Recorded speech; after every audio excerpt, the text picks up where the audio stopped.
මං කලින් කිව්වේ යාළුවන්ගේ විශ්වාසවන්තකම ගැන.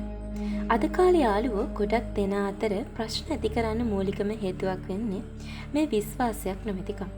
මම මේක ඔයා විශ්වාස කරලා කියන්නේ. කාටවත් කියන්න එපා. කියලා කියන දේ අනිත් පැත්තට කාට හරි කියලා තිබුණොත් මොකද වෙන්නේ? ඔයාලා හිතන්නේ එයා හොඳ යාළුවෙක්ද?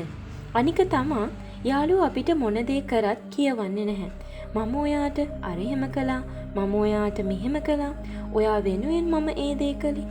ඒ වගේ දේවල්.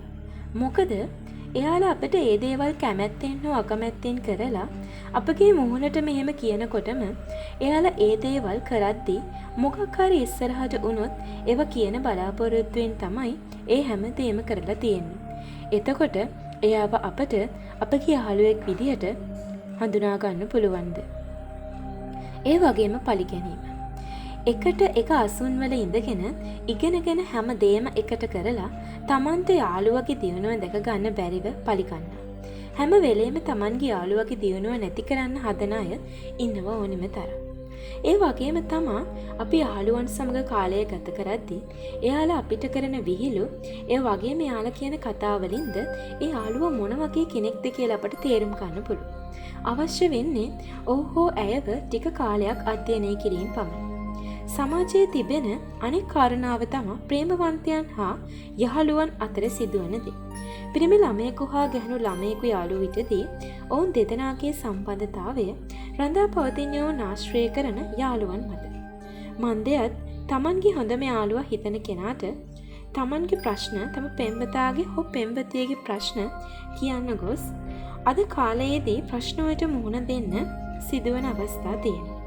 එලෙස තම යහළුවට එවැනි දේවල් පැවසුවාට කමක් නැත. ඒ ඔබගේ මානසික සුවය උදෙසා. නමුත් එම උපදෙස් 100%ක්ම පිළිගන්න කලින් බොහෝ වරක් ඔබ සිතා බලන්න. ඒ පැවසූ දේ හරිද? ඔහු හෝ ඇය පැවසුවේ ඒ සම්බන්ධතාවය ගැන කුමක් නිසාද යන්න ඔබ කල්පනා කර බලන්න. අද කාලේ විශ්වාසවන්ත යාළුවෝ ආශ්‍රය කරන්න හම්බෙන්නේ බොහොම කලාතුරකින්.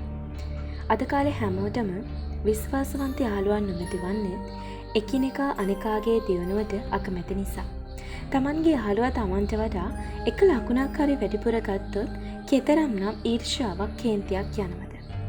නමුත් වේ යුත්තේ එයද දෙදෙනාටම හෝ ඔබගේ යාළුවන් එක්ව හැමදෙනාම සමග කටයුතු කිරීම නොවේද?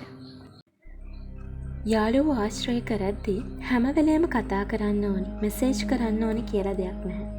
අවුරුදු ගානකින් හමුුනේ නැතත් මුලදී හිටිය විදිහටම කතා කරනවා නම් එතන තමයි යාළුකම තියෙන්නේ. එක දවස්වලදී වෙනස් වන යාළුවෝ කියන්නේ එයාලගේ වාසියට අපව ආශ්‍රය කරන මිනිසුන්. අපිට පණ දෙන්න වගේ ඉඳලා අවසානයේට අපේ පණත් අරගෙනම යනවා. අපගේ ළඟින්ම ඉඳලා අපගේ විනාශයට අපව ඇදලා දානවා. කියන්නේ එයාලා මිතුරන් ලෙස වෙස්වලාගත් සතුරන් වෙනවා. අපි හැමෝටම හැඟීම් පවතිනවා. නමුත් මේ පවතින හැඟීම් වලින් අපි යාළුවෝ කියලා හිතන මිනිසුන් විනාශ කළ යුතුමද? අපිවත් ආරක්ෂා කරලා අපි වෙනුවෙන් ඕනිම දෙයක් කරන්න පුළුවන් යහළුවෙක් ඉන්නවනම් අපි හරිම වාසනාවන්තයි. හැමෝම කතා කරලා hina වෙලා අපිව ආශ්‍රය කළාට යාළුවෝ වෙන්නේ නැහැ. යාළුවා කියන කෙනා අපිට දැනෙන්න ඕනි. ඔයාට ඒ යාළුවව කොතරම් දැනුණත් ඔයාට එයාව හොඳම යාළුවා වුණත් එයා ඔයාව එහෙම නැත්නම් එයාට ඔයාව ඒ විදිහට හිතෙන්නේ නැත්නම් එතන ඔයාගේ මොකක්ම හරි වරදක් තියෙනවා. පොඩක් කල්පනා කරලා බලන්න ඔයාටත් එහෙම යාළුවෙක් ඉන්නවද කියලා. අනිත් කාරණාව තමයි අපේ හොඳම යාළුවා එහෙමත් නැත්නම් යාළුවා වෙන යාළුවෙක් කතා කරද්දී අපිට හරිම ඊර්ෂ්‍යාවක් දැනෙනවා. ඒත් එහෙම කියලා ඔයා විතරමද එයා එක්ක කතා කරන්න අවශ්‍ය? ඔය දෙන්න එකම ශ්‍රේෂ්ඨවල නෙවෙයි නම් වැඩ කරන්නේ, වෙනස් ශ්‍රේෂ්ඨවල නම් කටයුතු කරන්නේ. එතකොට දෙදෙනාට එකට කටයුතු කරන්න බැරි වෙනවා. එහෙම කළා කියලා ඔයා ඔයාගේ යාළුවා අතාරිනවද? එහෙම කතා කළේ නැහැ කියලා. ඔයා කරන දෙයම දෙයා කලන්න ඕනි. හරි යාළුවෙක් නම් තමන්ගේ යාළුවව තේරුම් ගන්න පුළුවන් වෙන්න ඕනි. එයාට ඕනි වෙලාවේදී ඔයා එයා එක ඉන්න ඕනි. එයා කරන කියන දේවල් වලදී එයාට හරි වැරද්ද තේරුම් කරලා දෙන්න ඕනි. එහෙම නැතිව අනවශ්‍ය විදිහට කියවමින් hina වෙවි කාලය ගත කරන එක නෙවෙයි යාළුකම කියන්නේ.